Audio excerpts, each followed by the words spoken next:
gay couple was to come in, like say they wanted us to provide them pizzas for a wedding, we would have to say no. That's a lifestyle that you choose. You know, I choose to be heterosexual. They choose to be homosexual. Why should I be beat over the head because they choose that lifestyle?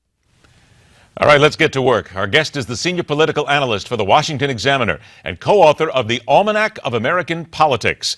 It's a pleasure to welcome Michael Barone into MidPoint today. Mike, thanks so much for joining us. Nice to be with you. We are getting to a point right now where it would seem that the GOP is the one that is really under attack here after what's happened in Indiana and what has happened in Arkansas. Has the GOP, with those who are now coming out first in favor of the law in Indiana, now backing up a lot like Jeb Bush, have they shot themselves in the foot to where, quite frankly, this is something that the nation is going to remember come 2016? Well, I think obviously some people in the media would like to create an impression that Republicans are bigots, that they hate gay people, and to hold responsible Republicans in all 50 states and running nationally for what the members of the Indiana legislature and the governor of Indiana does, or their equivalents in Arkansas. I think this is possibly a problem for Republicans. I think at the same time, though, what Indiana did in its legislation, what the U.S. Congress did with near unanimous votes in its passage of the Religious Freedom Restoration Act in 1993, is very much in line with American tradition, which is a tradition that goes back to the First Amendment, ratified in 1790, which provides for free exercise of religion. And Americans have not wanted to prevent people from freely exercising their religion, and have been willing to exempt them from laws on which they'd otherwise be bound if there's not a compelling state interest and there is a compelling religious conscience factor at play. But is it not fair to say that they could have done this better? Because it has been an attack on the right for quite some time now on a number of different social issues. And when you look at Jeb Bush, who first of all came out about the law, basically said that he was backing Mike Pence. Then he says that, well, maybe it's a consumer-oriented approach would have been better at the outset. It's a pullback that people see now. And does that not open the door for further discussion and further criticism as we head towards that important election day? Well, sure, you're going to see further criticism on the part of many people, and the media, most of the personnel in mainstream media are very unsympathetic to what they regard as an attack on gay people. I think they regard it unfairly. I think one criticism that could be made is that Indiana does not have, as some states do, a law banning discrimination against people because of sexual orientation. I think that you can make good arguments for or against those bills from the point of view of decent, competent citizens. I think that if you're passing a RFRA, a Religious Freedom Restoration Act, you might want to include the anti-sexual orientation discrimination law. But I think the attempts to liken this totally to the civil rights revolution, to the civil rights legislation of the 1960s and things, are misbegotten. As black leaders and many black citizens will tell you, the legacies of slavery and racial segregation, enforced racial segregation, are unique.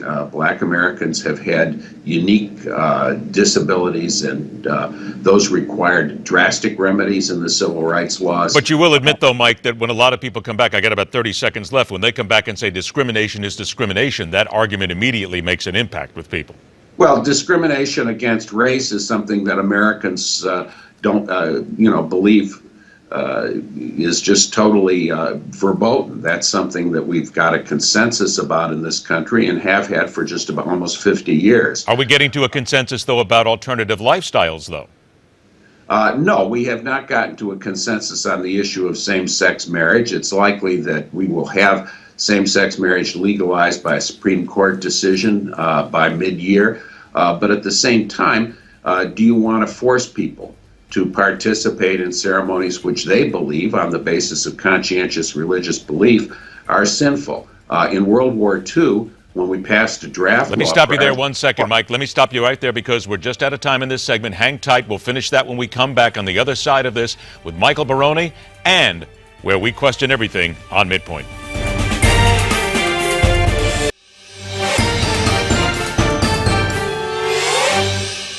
Much more to talk about regarding what's happening in Indiana, Arkansas, and inside the Beltway. Let's welcome back the senior political analyst for the Washington Examiner, Michael Barone. Michael, let me just quickly get in one last thing from the segment here regarding RFRA and all that is happening here. There is not a consensus here, but there's now an opinion growing that says the Republicans cannot win the White House now because they have alienated Hispanics, African Americans, and LGBTs, and without them, they simply cannot win. Do you agree or disagree with that? I disagree with that. I think it depends on the nature of major foreign and economic issues, the character of the candidates, and you're talking about the presidential contest. Mitt Romney got 47% of the vote. If a Republican candidate gets 4% more, he or she is going to win. Has the Tea Party hijacked the Republican Party?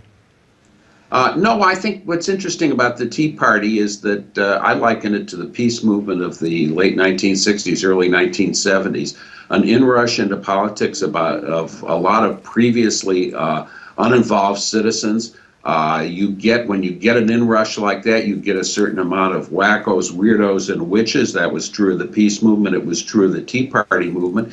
You also get some solid citizens with good political instincts and who care about their country. And who have strong views on major issues like war and peace and size and scope of government. So I think the Tea Party is less important now as we look ahead to the 2016 presidential election. But it's by and large been a constructive part of the Republican Party and helped to determine its character as the peace movement did for the Democratic Party. Would you say, though, that the Republicans need to make as much distance as they can between themselves and the, as you put it, the wackos, weirdos, and the witches? Well, you don't want to nominate a wacko for president, and you're going to have a hard time winning a Senate race if you nominate a wacko for the U.S. Senate.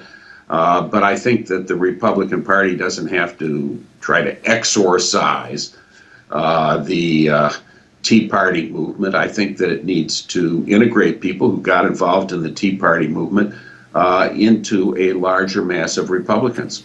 Let's turn to foreign policy. You mentioned that very briefly, so let's get to this. According to the New York Times, the president told the Iranian nuclear negotiators, including John Kerry, to disregard the deadline in the 11th hour. Now we are allegedly waiting to hear some sort of an announcement now from either the White House or Secretary Kerry about a possible deal here. But what does it say to you when the president says to the country that really wants to wipe a number of other nations off the face of the earth, don't worry about a deadline, it's okay, we'll take care of it?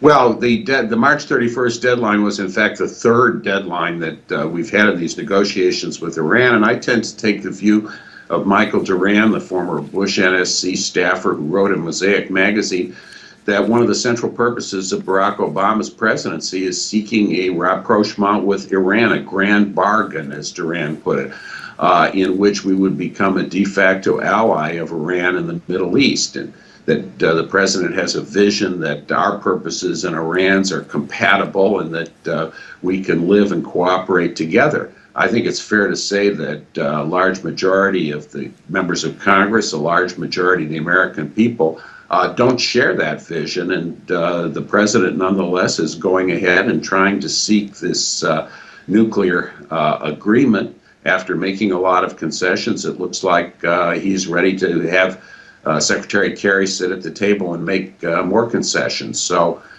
these negotiations now have taken well over a year.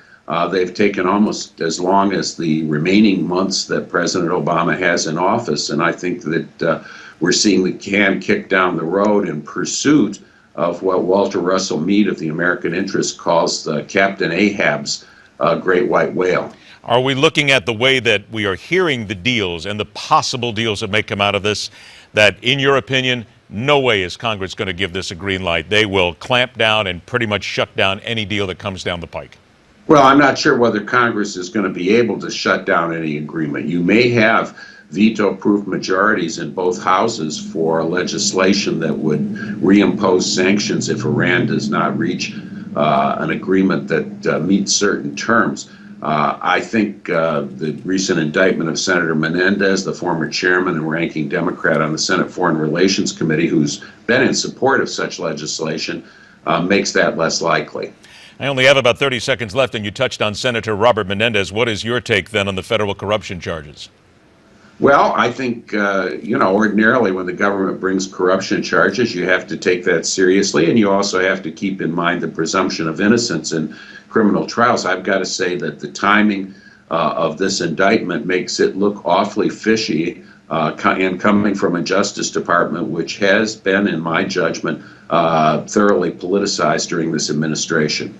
We should also point out that this goes over apparently a 7-year period, and the congressman says, I am angry, or the senator, I should say, says, I am angry and I am ready to fight. This will be interesting to watch. Michael Barone, pleasure to have you on the show, my friend. Thank you so much for your comments. Thank you. All right, take care. Can the GOP then survive while continuing to alienate itself from every minority group? And pizza stains are nearly impossible to get out of wedding dresses, no matter who's wearing it. You just have to consider then who would want that for a catering group for a wedding. MidPoint continues.